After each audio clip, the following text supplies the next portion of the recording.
the calamities and the trials and tribulations and the pain and the suffering and the anguish and the grief that every one of us faces throughout our lives. Of the mercy of Allah, and He did not have to do this, but of the mercy of Allah is that every physical or emotional pain that we suffer, if we have faith in Allah and we have sabr and yaqeen, that pain will dissolve our sins as well. As our Prophet ﷺ said, no servant of Allah is afflicted with ham or gham, nasab or ta'ab.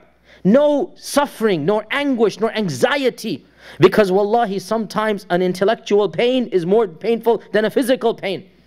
In fact, that is usually the case. We would rather have a one-time pain than the pain of debt, the pain of family, the pain of suffering. That's more difficult.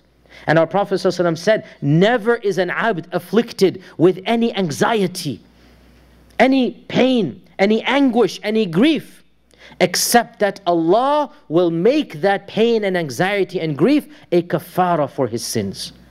And that is why, brothers and sisters, when a believer is tested with pain and suffering, in fact, the believer at one level embraces it. Nobody wants to suffer. Nobody likes pain. But when the believer is tested, one side of him appreciates the testing. And he or she understands, Allah is testing me so that my sins may be forgiven and I may come on the Day of Judgment with no sins.